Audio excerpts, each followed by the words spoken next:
না এবার ঠিক আছে কি বলবো আমি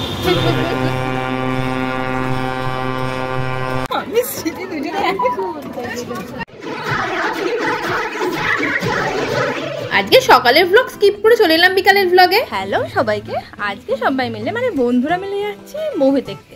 আর কি মুভি তোমরা বুঝতেই পেরে গেছো, যাচ্ছি স্ত্রী 2 দেখতে। তোমাদের নিশ্চয়ই দেখা হয়ে গেছে, আমরাই লেট। তাহলে চলো ওখানে গিয়ে দেখা হচ্ছে, টাটা। দুপুরে ভাত ঘুম না দিয়ে ঝপাঝপ রেডি হয়ে গেছি আমি মিস্টার জান, একদম রেডি হয়ে বেরিয়ে পড়েছি সিনেমা দেখতে যাওয়ার উদ্দেশ্যে। এদিকে আমাদের রিয়া সৌরভও এসে গেছে, ফুরফুর করে চুল ওড়াতে চললাম পূর্তির পথে। আর অবশেষে অনেকটা রাস্তা পেরিয়ে আমরা পৌঁছে গেছি পূর্তিতে। আমরা কিন্তু প্রথমেই এসে পৌঁছে গেছি, রিয়া সৌরভ কিন্তু লেট। আর এই যে আমাদের স্ত্রী 2 এর বিখ্যাত পোস্টার, বুকমাই শোতে দেখলাম হল কিন্তু একেবারে হাউসফুল, তাই তো আমরা বুদ্ধিমানের মতন আগে টিকিট কেটে এসেছি। আর এই হলো ভেতরে টিকিট কাউন্টার।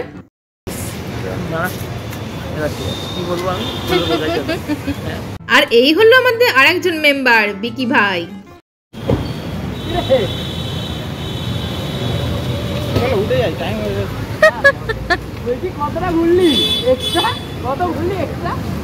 আর এই যে আমাদের দুজন মেম্বার অবশেষে চলে এসেছে, সৌরভ রিয়া প্রায় 10 মিনিট পরে লেট করে এসেছে।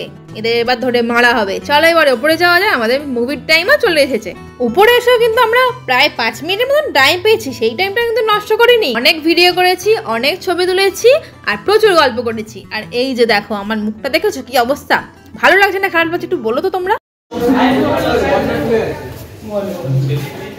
বিকি কি ঢুকে গেছে নাকি? বিকি চলে গেছে? ও আচ্ছা, প্রায় বলতে পারো যুদ্ধ জয় করে আমরা চলে এসেছি মুভি দেখতে। আর এই যে স্ত্রী 2 শুরু হয়েও গেছে, মুভিটা এবার আমরা এনজয় করি।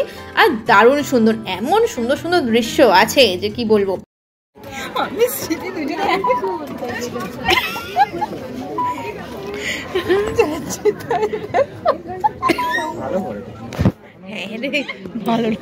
কমেডিও সেই রয়েছে, সিনও সেই রয়েছে, ঠিক আছে, ভালো ভালো সিন রয়েছে, কমেডিও কিন্তু খুব ভালো রয়েছে। আমাদের রিয়া রানী কিন্তু খুব ভয় পায়, কিন্তু আমাদের পাল্লায় পরে হরর মুভি দেখতে এসেছে, এটা কিন্তু খুব ভাগ্যের ব্যাপার। আর প্রথম সিন দেখে যা ভয় পেয়েছিল, চোখ তুলে তো তাকাতেই পারেনি। তারপরে একটু একটু সাহস এনে মনে সাহস জুগিয়ে শেষ অবধি দেখে তো খুব ভালো লেগেছে রিয়ার।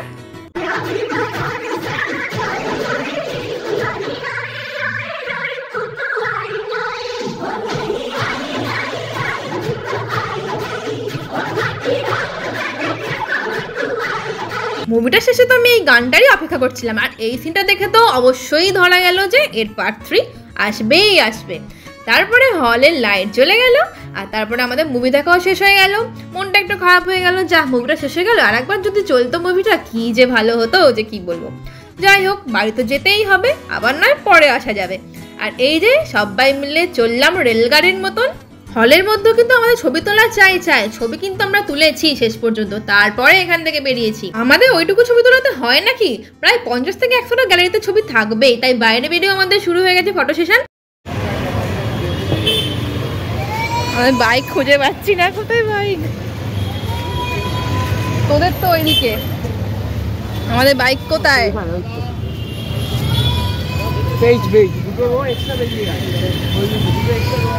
তোমরাই বলো, এতগুলো বাইকের মধ্যে কি তাড়াতাড়ি খুঁজে পাওয়া সম্ভব আমাদের বাইক? কিন্তু না, অবশেষে খুঁজে পেয়ে গেছি আমাদের বাইক। চলে এলাম সোজা ফুচকার দোকানে, খেয়ে নিলাম দই ফুচকা। আর একটা প্লেটে কিন্তু আমাদের মনও ভরেনি, পেটও ভরেনি, তাই নিয়ে নিলাম আর একটা প্লেট দই ফুচকা। সুন্দরভাবে খেয়ে নিলাম, হেভি টেস্ট ছিল। তারপরে অবশেষে মায়ের জন্য ফুচকা নিয়ে চলে এলাম বাড়ি। নেক্সট ব্লগে আবার দেখা হবে, ততক্ষণের জন্য টাটা। আর চ্যানেলটাকে সাবস্ক্রাইব করে দিও।